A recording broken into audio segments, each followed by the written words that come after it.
vamos a leer una porción pequeña del libro de Jonás. Jonás es un libro de los profetas menores, de los 12 libros pequeños que aparecen casi al final del Antiguo Pacto. Así que les invito a los que tengan Biblia, si tienes teléfono y lo buscas por el teléfono, búscalo por el teléfono, pero léalo conmigo. Libro de Jonás, capítulo número 1. Jonás significa como paloma sencilla, como alguien que tiene un carácter de una paloma sencilla. No sé cuántos aquí tienen un carácter sencillo, fácil, suave, tranquilo, metódico. Hay algunas cabezas que me dicen, no se pongan a mirar quién es porque puede ser que esté cerca de ti. Pero quiero hablar de este tema, de este libro cortico que tiene pocos capítulos, o sea, tiene 4 capítulos, que lo pudiéramos leer completo, pero esa no es la intención. ¿Me van diciendo amén cuando lo tengamos para leer? Jonás capítulo 1, verso 1, dice así la palabra. Y la leemos en el nombre del Padre, del Hijo y del Espíritu Santo. Vino palabra de Jehová a Jonás, hijo de Amitai, diciendo, levántate. ¿Cómo dice? Levántate y ve a Nínive, aquella ciudad, y pregona contra ella porque ha subido su maldad delante de mí. Y Jonás se levantó. Jonás se levantó. Sí, se levantó para huir. Dice mi Biblia, no se levantó para obedecer. Jonás se levantó para huir de la presencia de Jehová. Y yo creo que todos ustedes saben que ¿quién podrá huir de la presencia del Señor? Si subiera a los cielos, ahí está el Señor. Y si fuera aquí abajo a la tierra, ahí está el estrado de sus pies. O sea, no hay nadie que se pueda esconder de su presencia. Pero él quiso huir a Tarsis y descendió a Jope, una ciudad portera, y halló una nave que partía para Tarsis. Y pagando su pasaje, entró en ella para irse con ellos a Tarsis. Pero lo lejos que estaba de pensar o de imaginar, dice aquí, lejos de la presencia de Jehová, pero lo lejos que estaba de que esto fuera verdad, es que absolutamente no pudo ir para ninguna parte, sino irse para Nínive. Vamos a orar, vamos a darle gracias al Señor. Nuestro Padre, tú bien sabes nuestras necesidades. Tú bien sabes la preocupación de cada hermano o hermana en este lugar hoy, aquí, en medio de este servicio, en medio de tu presencia. No hay que explicarte absolutamente nada. A veces oramos y comenzamos a decir, está enfermo, tiene problemas en los órganos y esto y aquello y lo otro, pero a ti no hay que especificarte nada porque tú lo creaste todo. ¿Y quién mejor para entender qué sucede o qué pasa como tú, Padre Celestial? Te pido que la palabra que voy a compartir con mis hermanos sea útil, sea de bendición, sea de edificación, que siempre pase en el corazón. Así, Padre, todo te lo pedimos y te damos la gloria en el nombre de Jesucristo. Amén y amén. El libro del profeta Jonás, el hombre encargado de una misión, llamado, escogido por Dios. No sé si cuando digo estas palabras a veces me detengo un poquito. ¿Cuántos creen que ustedes fueron escogidos por Dios? No tengan miedo, si no sienten que lo que está respondiendo es verdad, pues no responda. Pero qué bueno es poder decir o reconocer, yo fui escogido por Dios para una misión, para una tarea o con un propósito, o yo fui escogido de parte del Señor. Y yo creo que el Señor nos ha hecho saber, nos ha notificado, nos ha dado entendimiento para poder reconocer de que fuimos escogidos por Dios con un propósito. Primero, salvación, para vivir con Él, para estar con Él, para habitar donde Él vive. Porque Él dijo, muchas moradas hay en la casa de mi Padre. Dice muchas, ¿verdad? Por tanto, como dice la Escritura, voy a preparar lugar para que donde yo estoy, donde yo vivo, ustedes vivan conmigo. ¿Cuántos quieren vivir con Dios? Hoy estamos viviendo con Dios, caminamos con Dios, servimos a Dios, sentimos su presencia. Y esto es algo que debiera ser de valor y debiera ser de mucha importancia, reconocer de que tú y yo no estamos solos en este mundo, sino que en la adversidad, en el problema, en la tribulación, hay uno poderoso que nos ayuda y nos sostiene y que su diestra no se ha cortado para bendecir a su pueblo Y yo creo que Él está aquí hoy. No sé si tú reconoces su presencia en este lugar, porque es menester, es necesario que el que se acerca a Dios crea que le hay, que lo encuentra, que lo toca. Y no, si tú no lo tocas, Él te va a tocar a ti. Alaba. Bendito sea el nombre del Señor. Jonás recibió un mensaje, recibió una misión. Él fue escogido como profeta. Y yo quiero, en el libro de segundo libro de Reyes, capítulo 14, verso 25, no para que lo ponga en la pizarra, sino para dar para corroborar lo que quiero decir. Jonás no fue un profeta desconocido. Ya en ese pasaje del segundo libro de Reyes, ya Dios lo había levantado como profeta y había sido un profeta de éxito. Pero aquí pareciera como si fuera un profeta fracasado. Dios le pone en el corazón que vaya a Nínive.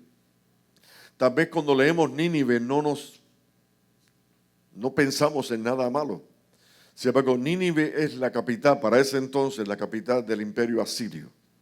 De Nínive han salido, para ese entonces me estoy refiriendo, muchos que han hecho crímenes contra el pueblo de Israel. Entre ellos Senaquerib, no sé los que han leído ese pasaje del rey Senaquerib, rey de Asiria, y así otros muchos más que entre sus métodos de tortura ponían ganchos en las mandíbulas de los israelitas y los arrastraban por las calles.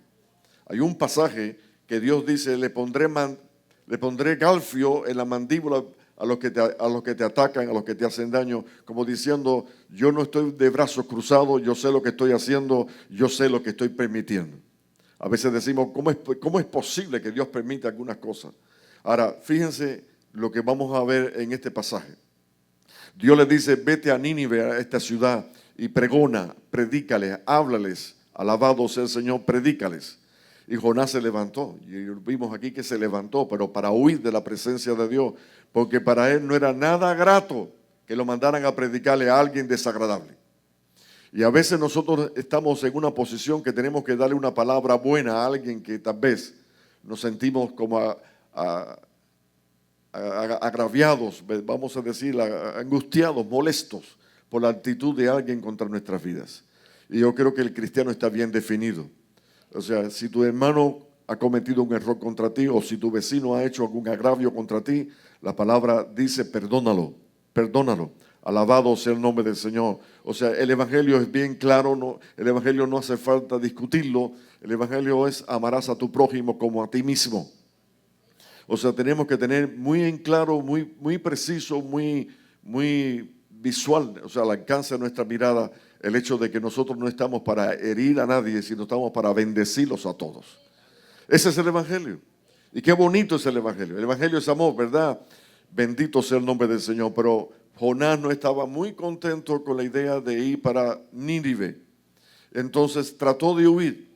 Y ya les mencioné un versículo que dice, ¿quién podrá escapar o huir de la presencia del Señor? Hay quien trata de huir.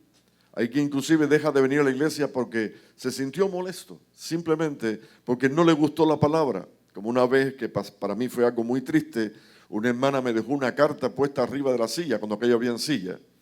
Y cuando yo leí la carta me sorprendió. Me dice, usted predicó palabra de Dios, pero me hirió. Entonces, ¿qué hacemos? ¿Escogemos la parte que prediqué palabra o escogemos solamente la parte que te molestó? Yo creo que el cristiano debe desear, aunque le duela, que le digan la verdad. Aunque nos moleste, que nos prediquen el Evangelio. Porque para eso llegamos a la iglesia. No para que nos endulcen el oído, sino para que nos hablen lo que Dios dice en su palabra. Esto es palabra del Señor. Pero Jonás quiso huir. No quiso asumir la responsabilidad. No quiso predicarle. Inclusive llega a decir, porque yo sé que tú eres un Dios lento para la ira. Eres un Dios bueno que perdonas la iniquidad. Como diciendo, yo sé quién tú eres. Pero cuando él va a Jope, buscando un puerto marítimo, donde un barco saliera para Tarsis, Tarsis es como la península ibérica, es como decir España, alabado sea el Señor, él dijo, si me voy para España, ahí Dios no me encuentra. Y se montó en embarcación y pagó su boleto. Yo creo que este es un pasajero no deseado. Un pasajero no deseado, me viene a la mente, ¿no? Él sacó su boleto, se montó en el barco comenzó a navegar, todo parecía muy bien, pero de repente se levantó una tempestad no vista muchas veces, y yo creo que poco vista, de la magnitud, del tamaño de las olas, que el barco se partía en dos pedazos. Y todos los tripulantes del barco iban rezando, orándole a sus dioses. Y dice que el capitán del barco decía, vamos a echar suerte a ver sobre quién cae la suerte, porque creía en esto. Y para entonces echaron suerte y la suerte no cayó sobre ninguno de los que estaban en la barca, sino que cuando el capitán fue a buscar, a ver a Jonás, el que faltaba, lo encontró durmiendo, lo encontró tranquilo, como si nada pasara. Y el capitán lo sacudió y le gritó y le dijo, tú eres el único aquí que no tienes temor, como que no te importa lo que está sucediendo. Y dice que Jonás le dijo, si me tiran al mar, esta tempestad se calma. Algunos dicen que Jonás era cobarde. Yo creo que Jonás era valiente. Inclusive no dejó de reconocer su error.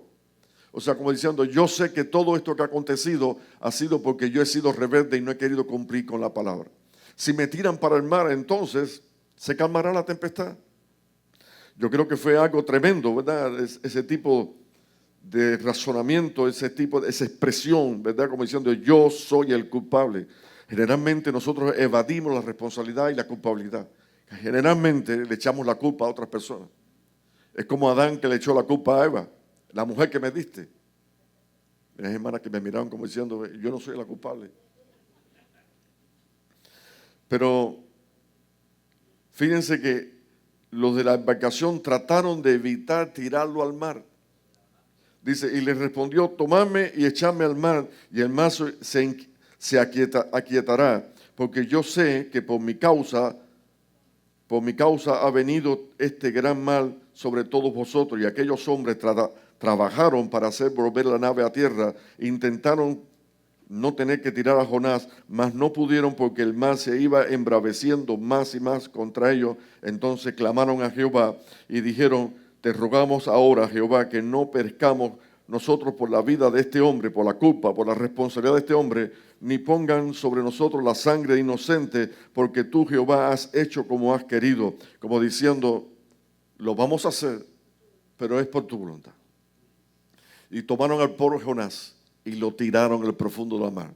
Hay un corito que cantaban los niños, siempre han cantado los niños. Jonás no le hizo caso a la palabra de Dios y por eso un pez muy grande.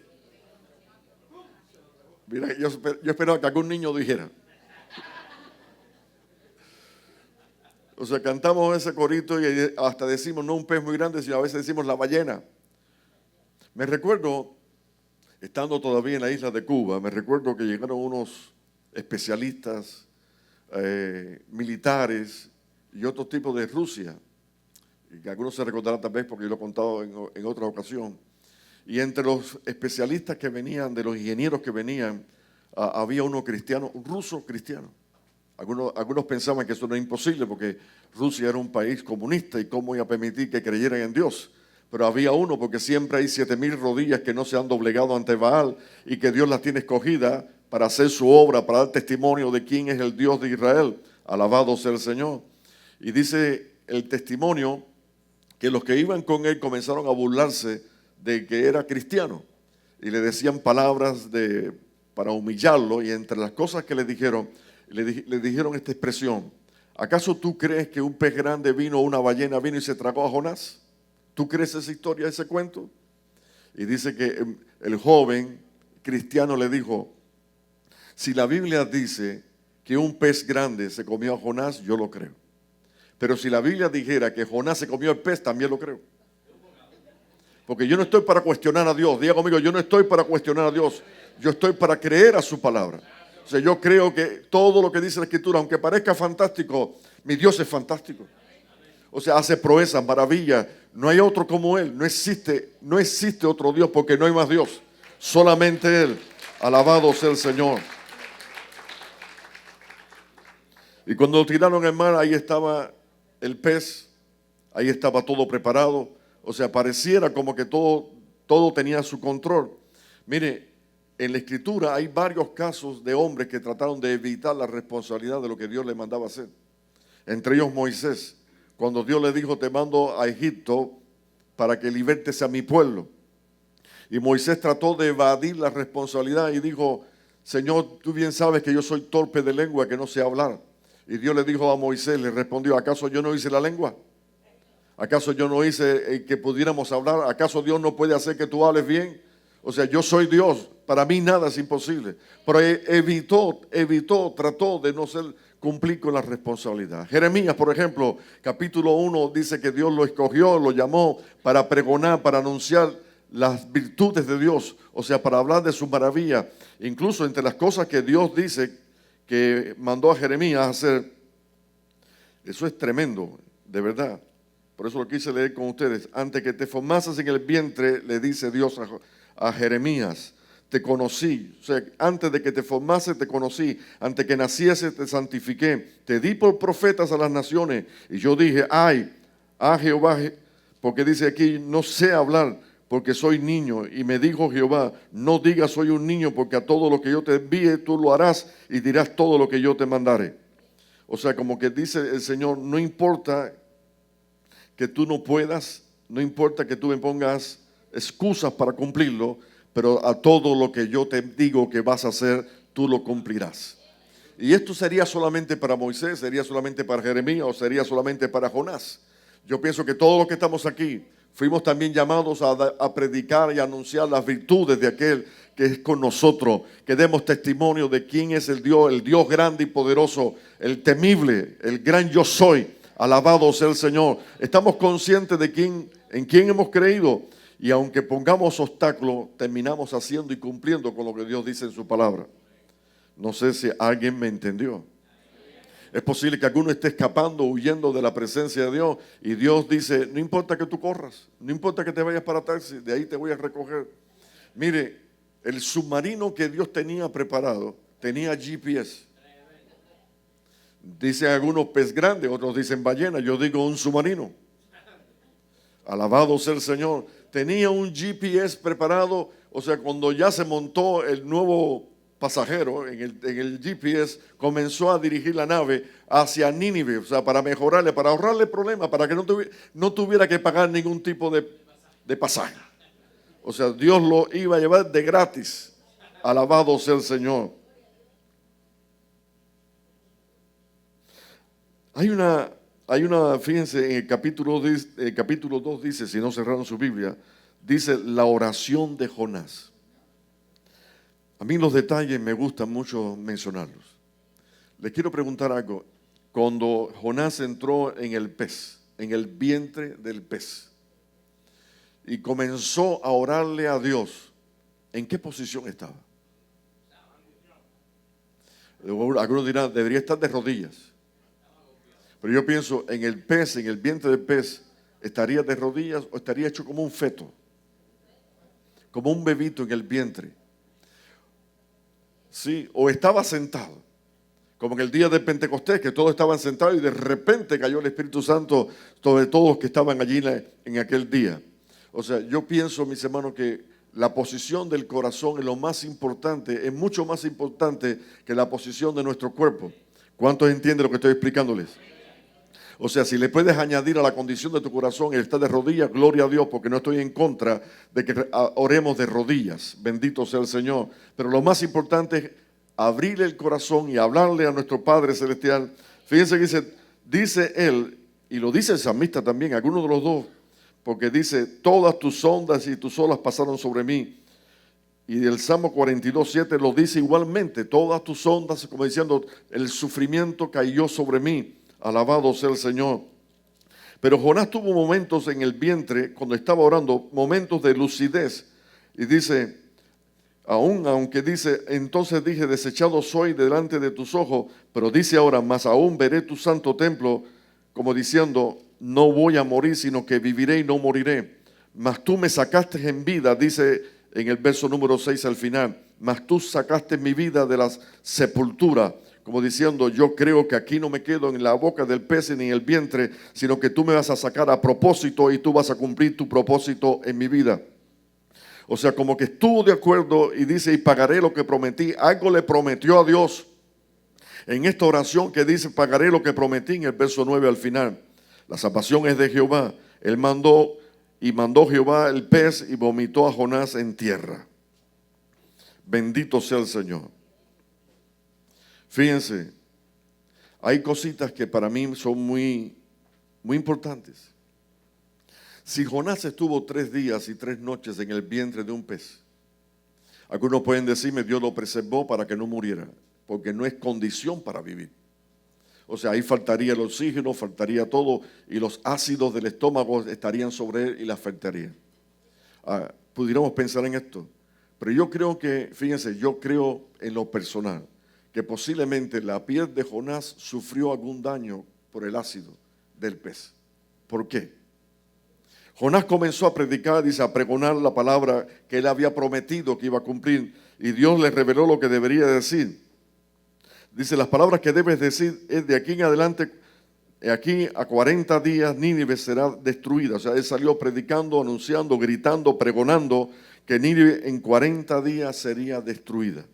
Ahora, lo interesante es que el mensaje tan cortico, que pudo haber durado segundos nada más, fue tan preciso, tan efectivo, que dice que todo el mundo, hasta los animales, los pusieron en ayuno y en oración.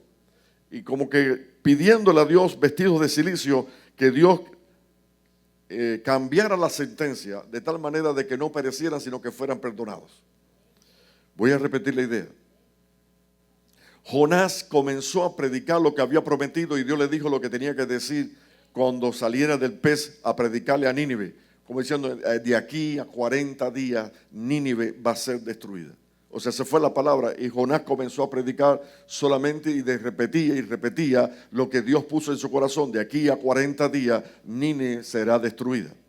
Y sin embargo dice que todos los que estaban en Nínive se convirtieron, creyeron, oraron, pidieron a Dios por favor, le suplicaban que Dios perdonara aquello que estaba anunciando aquel hombre, porque algo pudieron ver, algún efecto produjo aquel ácido en el cuerpo de Jonás. Incluso, yo sé que es el final, y tal vez regresemos al final, cuando dice que el sol le molestaba.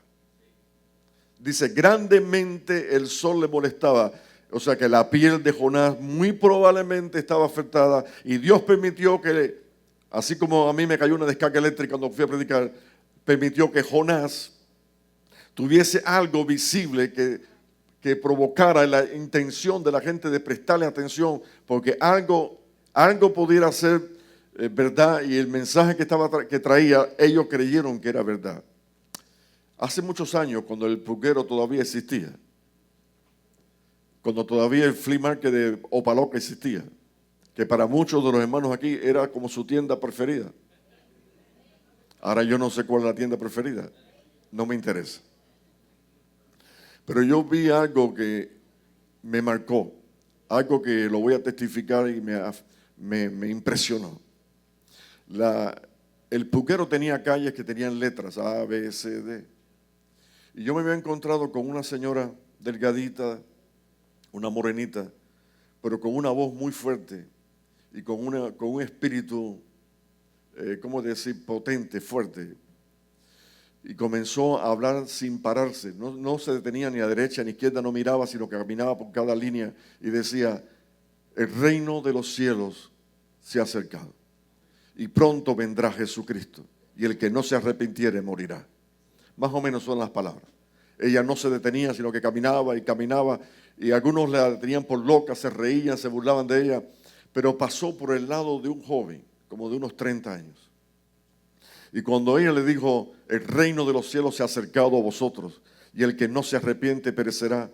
El hombre tenía una bolsita que había comprado algunas cosas y andaba con otro y la bolsita se le cayó de las manos.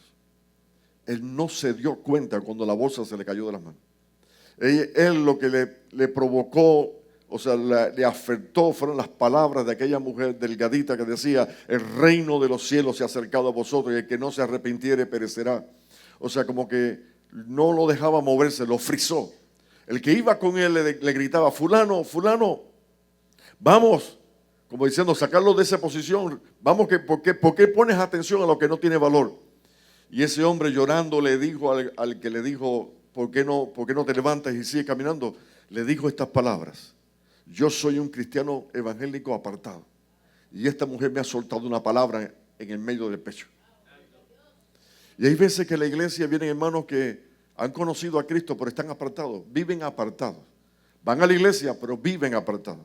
O sea, su relación para con Dios ha sido limitada, prácticamente como disminuida.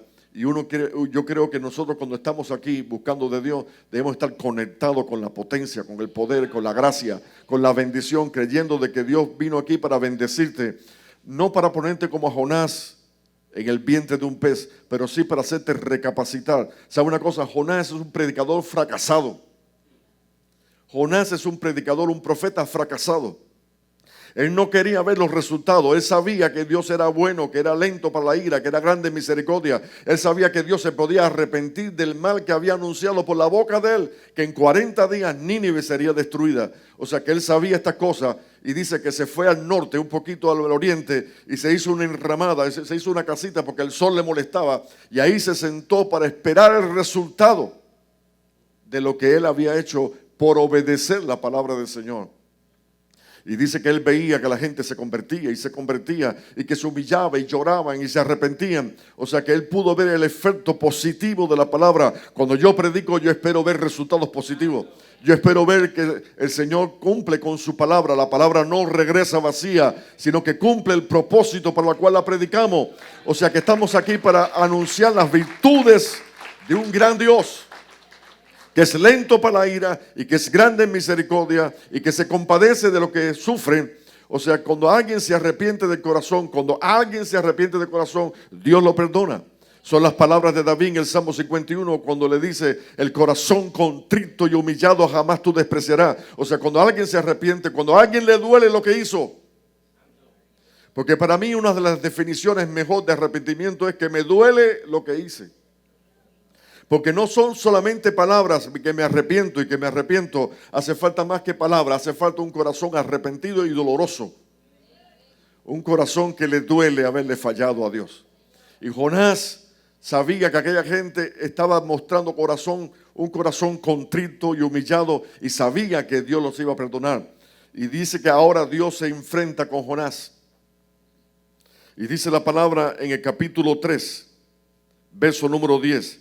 Y vio Dios lo que hicieron, y vio Dios lo que hicieron, que se convirtieron de su mal camino y se arrepintió. Y dice estas palabras: y se arrepintió, y es Dios quien se arrepintió Dios del mal que había dicho que haría y no lo hizo. O sea, Dios se arrepintió. Algunos dicen: Dios no es hombre para que mienta, ni hijo de hombre para que se arrepienta. ¿Pudiéramos usar ese versículo en el contexto? No, es un versículo fuera de contexto.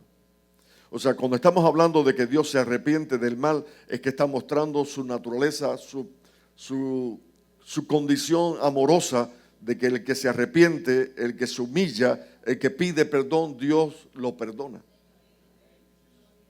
Vuelvo a repetir, nosotros tenemos que mostrarle un corazón arrepentido a Dios para que Él cambie su proceder para con nosotros. Y no solamente aparece este pasaje aquí, en Jeremías, la palabra también dice que Dios se arrepintió del mal que había determinado sobre su pueblo y le dolió en su corazón.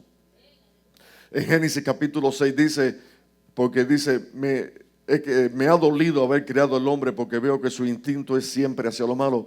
Pero dice la palabra que cuando halló gracia en la vida de Jonás, dice la palabra que Dios perdonó, y por eso estamos tú y yo aquí, porque perdonó la raza humana y volvió a tener relaciones con nosotros, porque Dios también le dolió en su corazón que tantas cosas buenas ha hecho con su pueblo, y su pueblo no le presta atención ni le da el merecido honor y la gloria que él merece. Bendito sea el nombre del Señor.